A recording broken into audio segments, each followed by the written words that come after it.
Hello students, welcome to your channel. आज हम NCERT class 6 chapter number 7 fair play के question answers करेंगे।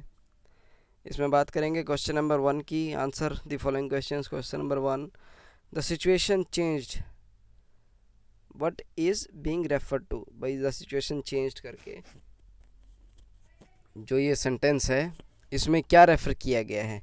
The situation changed after the transfer of property. तो जब property का transfer हो गया तो अब सिचुएशन बदली। Jumman forgot his promise to look after his old aunt. तो जुम्मन जो है वो भूल गया अपना प्रॉमिस जिसमें कि उसने उस अपनी आंटी को देखना था। He as well as his wife began to ill treat her. वो और उसकी वाइफ अपनी उनकी आंटी को इल ट्रीट करने लगे। क्वेश्चन नंबर 2 है, when Juman's aunt realized that she was not welcome in his house, what arrangements did she suggest। तो जब जुम्मन की आंट ने देखा कि भाई अब इस घर में उसको वेलकम नहीं हो रहा है या आदर नहीं हो रहा है, तो उसने क्या अरेंजमेंट सजेस्ट किया, अभी क्या करना चाहिए। अब आंसर है इसका, Jumman's aunt could not bear insult any more. तो जुम्मन की जो आंटी थी वो अपनी बेइज्जती अब ज़्यादा बर्दाश्त नहीं कर सकती थी। She wanted to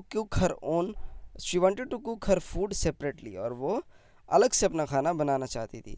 she demanded monthly allowance from her nephew. तो वो अपने नेफ्यू से मंथली अलाउंस चाहती थी।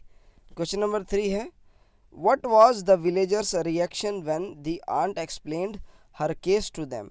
तो जो है विलेजर्स थे उनका क्या रिएक्शन था जब आंट ने उसने अब उनको अपने केस के बारे में बताया।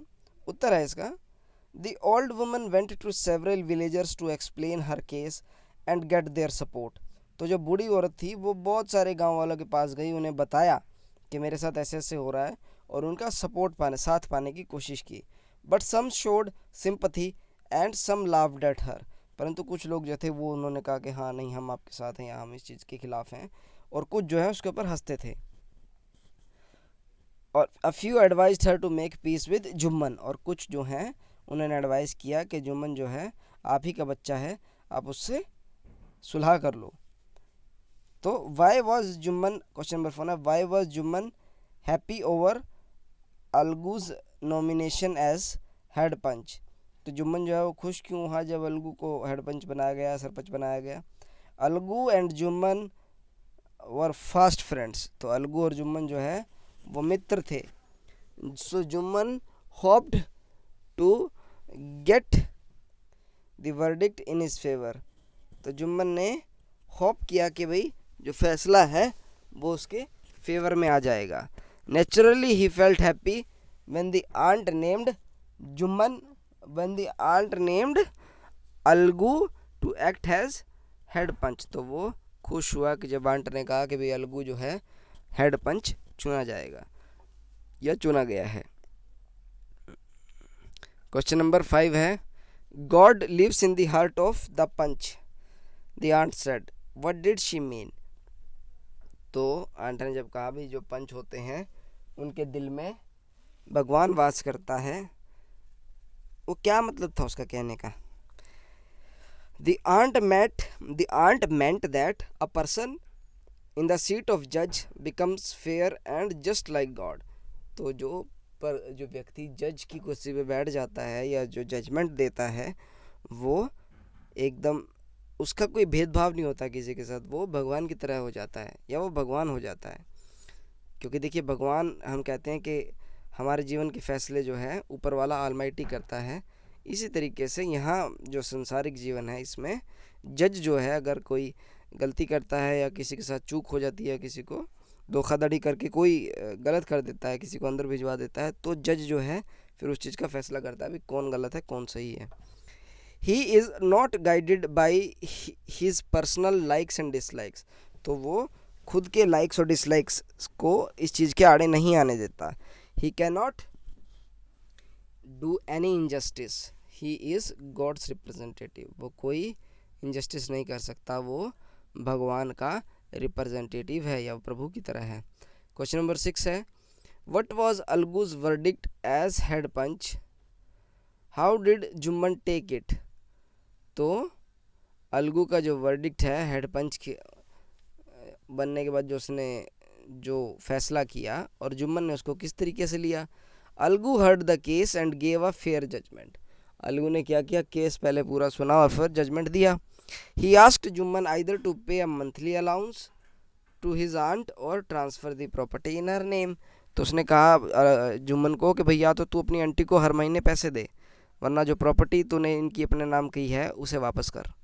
Jumman was stunned. जुम्मन जो है वो भौचक्का रह गया, क्योंकि अलगू तो उसका दोस्त था। He became Algu's enemy. तो अब क्या हुआ, अब दोस्त था लेकिन दोस्त ने जो फैसला दिया वो तो जुम्मन के खिलाफ था, तो अब वो अलगू का दुश्मन हो गया। He decided to take revenge on Algu. और उसने फैसला किया कि भैया मैं अलगू से बदला लूँगा। क्वेश्चन नंबर 7 है, Algu found himself in a tight spot, what was his problem? तो अलगू ने अपने आप को एक टाइट स्पॉट में पाया, उसकी क्या दिक्कत थी? Algu sold his bullock to Samjhu Sahu. तो समझू साहू को अलगू ने अपना बैल बेचा था। अ कार्टमैन। समझू साहू जो एक कार्टमैन था, या जो कि गाड़ी चलाता था, मतलब जो कार्ट व्हील होती है ना, जो बुग्गी जिसको बोलते हैं वो, लेकिन वो फेरी लगाता था, लोगों को लाना ले जाना करता था। Sahu promise to pay the price with in a month. और साहू ने प्रॉमिस किया भाई 1 महीने में मैं ये सारा पैसा तुम्हें दे दूंगा। But during this period he took so much work from the animal that it died. तो इसने इतना काम ले लिया उससे 1 महीने में, जो बैल इससे लिया था इसने अलगू से, कि वो मर गया। Sahu became dishonest. He refuse to pay the money. Sahu जो है डिसऑनेस्ट हो गया और उसने पैसे देने से मना कर दिया। क्वेश्चन नंबर 8 है, why was Algu upset over Jumman's nomination as head panch? तो भाई अलगू जो है वो अपसेट क्यों हुआ जुम्मन को जब हेड पंच बनाया गया? Algu was upset because Jumman was already annoyed with him. तो अलगू अपसेट इसलिए था कि जो जुम्मन जो है वो पहले ही उससे गुस्से था। So he thought Jumman would take his revenge. तो उसने सोचा भाई जुम्मन जो है अब तो बदला लेगा मेरे से। क्वेश्चन नंबर 9 है, what was Jumman's verdict as head panch, how did Algu take it? और तो जुम्मन का जो वर्डिक्ट था हेड पंच बनने के बाद वो क्या था, और जुम्मन ने उसको कैसे लिया, अलगू ने उसको कैसे लिया, sorry. Jumman verdict was that Sahu had to pay the price of bullock to Algu. तो उसने क्या बोला भाई, जुम्मन ने बोला कि साहू ने अलगू को उस बैल के पैसे देने पड़ेंगे। Because when Sahu purchase the bullock from Algu it was hello and hearty. तो जब भाई उसने ख़रीदा था तब तो ठीक था वो, this was a genuine decision, और ये बहुत ही अच्छा डिसीजन था। Algu took it happily and said it was a victory of the panchayat. और अलगू बहुत खुश हुआ और उसने कहा कि भाई ये जो निर्णय आया है ये पंचायत की जीत हुई है।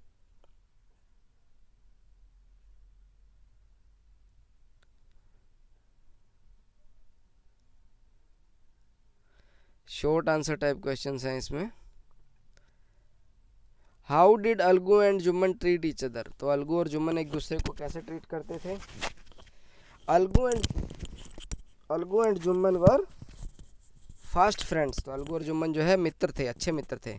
But they became enemies when Algu decided the case in favour of old aunt.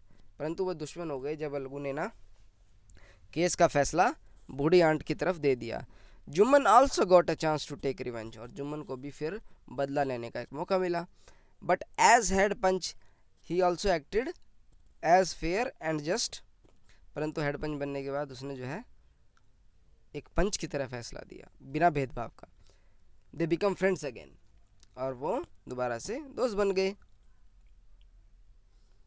How did Jumman treat his old aunt? तो जुम्मन जो है अपनी पुरानी आंटी को कैसे ट्रीट करता था, बूढ़ी आंटी को कैसे ट्रीट करता था? Jumman got his aunt's property transferred in his name. He promised to support her. Jumman ने क्या किया था, अपनी आंटी की प्रॉपर्टी अपने नाम लिखवाई हुई थी, तो और उससे ये कहा था कि भाई मैं आपको सपोर्ट करूंगा, आप प्रॉपर्टी मेरा नाम कर दो, क्योंकि उनके कोई बच्चे नहीं थे। But soon they were tired of her. पर थोड़े दिन बाद अब वो थक गए उनसे। His wife insulted their aunt when she gave her and aunt when she gave her little food. और वो क्या है भाई, उनको एक तो इंसल्ट करती थी और खाना भी कम देती थी। क्वेश्चन नंबर 3 है how did the old aunt get justice. तो ओल्ड आंटी को जस्टिस कैसे मिला। The old aunt presented her case before the village panchayat. She had faith in the honesty of Algu. She named Algu the head panch. तो उसने क्या किया, भी जो गांव की पंचायत थी उसके सामने अपना केस रखा और उसे अलगू की ऑनेस्टी पे पूरा भरोसा था, तो उसने अलगू को हेड पंच चुना। Algu ignored his friendship with Jumman for sake of truth and justice. तो अलगू ने अपनी दोस्ती को, जुम्मन के साथ जो उसकी दोस्ती थी उसे साइड में रखते हुए फैसला सुनाया था।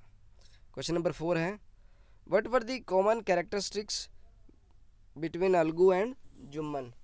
अलगू और जुम्मन के बीच में एक जैसी कॉमन कैरेक्टरिस्टिक्स क्या थी।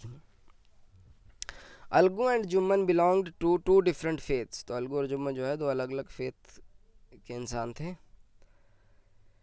Yet they both valued their friendship equally. पर वो फिर भी अपनी दोस्ती को मान्यता देते थे। Both had a clean conscious. और दोनों की ही एक क्लीन कॉन्शियस थी।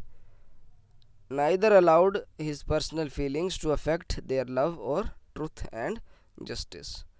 Question number 5 है what decision were given by Algu and Jumman as head punch. Algu told Jumman either to pay his aunt a monthly allowance or transfer her property to her. तो अलगू ने जुम्मन को कहा था कि या तो तू आंटी को पैसे दे हर महीने या फिर उनकी प्रॉपर्टी को वापस कर दे। Jumman as head panch gave the verdict that Sahu should pay Algu the price of bullock. और जुम्मन जब पंच बना था तो उसने क्या कहा था साहू से कि भाई तू उस बैल के पैसे दे दे इसको। लॉन्ग आंसर टाइप क्वेश्चन है। Question number 1 why did Jumman Shaikh and Algu Chaudhary the two good friends become sworn enemies. तो अलगू चौधरी और जुम्मन शेख जो के दोस्त थे वो कट्टर जानी दुश्मन कैसे बन गए। Jumman and Algu were fast friends. Jumman और अलगू दोस्त थे। दे ट्रस्टेड ईच अदर ब्लाइंडली। दोनों को बहुत एक दूसरे पे अंधा विश्वास था।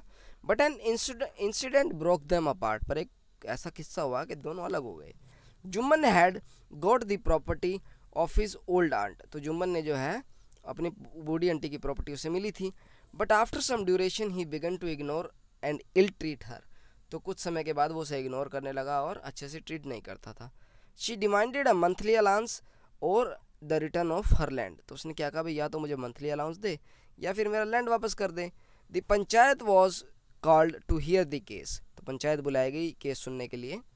Algu as the head panch decided the case in favour of old aunt. तो अलगू जो है सरपंच बनने के बाद उसने ओल्ड आंटी के फेवर में केस डिसीजन दे दिया। The two friends become sworn enemies. तो जो ये दोनों जो है कट्टर दुश्मन बन गए एक दूसरे की वजह से। क्वेश्चन नंबर 2 है how did Jumman and Algu get over their bitterness and become friends again. तो जुम्मन और अलगू जो है जो एक दूसरे से उन्हें खटास हो गई थी या दुश्मनी हो गई थी उसको कैसे भूले और दोस्त कैसे बने। Jumman Shaikh and Algu Chaudhary broke up when Algu gave verdict in favour of Jumman aunt. तो भाई जुम्मन की जब आंटी के फेवर में डिसीजन दिया था तब ये दोनों अलग हो गए थे। Algu heard the voice of his conscience and did justice. तो अलगू ने क्या किया भाई अपनी कॉन्शियस अपनी अंतरात्मा की आवाज़ को सुना और उसने फैसला दे दिया। But Jumman waited for his turn to take revenge. और जुम्मन ने अपनी बारी का इंतजार किया कि मेरी बारी आएगी तब मैं इससे बदला लूँगा। ही गॉट दैट चांस सून। और जल्दी ही उसे वो मौका भी मिल गया। Algu was being cheated by Sahu. Sahu ने जो है अलगू के साथ चीटिंग की थी। अब पंचायत वॉज हेल्ड। एक पंचायत रखी गई। Sahu named Jumman as head panch. Sahu ने जुम्मन को सरपंच चुना। But as soon as Jumman occupied that seat of responsibility he too decided the case on facts and merits. परंतु जैसे ही जुम्मन ने वो रिस्पॉन्सिबिलिटी से भरी हुई सीट पे बैठा, वो जिम्मेदारियों से भरी हुई सीट पे बैठा, तो उसने भी केस को तथ्यों के हिसाब से देखा। His verdict in favour of Algu brought them closer once again. और अलगू के फेवर जो उसका जो वर्डिक्ट था, जुम्मन का वर्डिक्ट जो आया था, फैसला आया था, उस वजह से अलगू और ये एक दूसरे के पास आ गए, दोबारा दोस्त बन गए। क्वेश्चन नंबर 3 है, which is more desirable, friendship और enmity? When does a person hear strongly the voice of his conscious? तो भाई क्या ज़्यादा अच्छा है, दोस्ती या दुश्मनी? और कब व्यक्ति जो है अपनी अंदर की अंतरात्मा की आवाज़ को सुनता है? आंसर है, it goes without saying that friendship is based on goodwill and respect for one another. तो जो दोस्ती है वो गुडविल पे और एक दूसरे की रिस्पेक्ट पे बेस्ड होती है। Enmity is created by hatred and ill will. जो एनिमिटी दुश्मनी है वो हेट से और इल विल से बनती है। Friendship is definitely far better than enmity. तो जो दोस्ती है वो एनिमिटी से बहुत अच्छी है। Every person has a weakness for friends. और हर व्यक्ति को दोस्ती के लिए वीकनेस होती है। But the moment he occupies the seat of judgement he hear the voice of his conscience and gives a fair verdict. परंतु जब वो जजमेंट करने की या फैसला देने की सीट पे बैठता है तो वो अपने अंदर आत्मा की आवाज़ को सुनता है और एक निष्पक्ष फैसला सुनाता है, गिव्स अ फेयर वर्डिक्ट। तो बच्चों ये हो गया आपके question answers chapter number 7 fair play के। ये क्वेश्चन, इसका चैप्टर भी हमने अपलोड कर दिया है आपके चैनल पे, तो उसे भी देख सकते हैं। अच्छे से पढ़िए, दोबारा समझिए। जय हिंद, वंदे मातरम।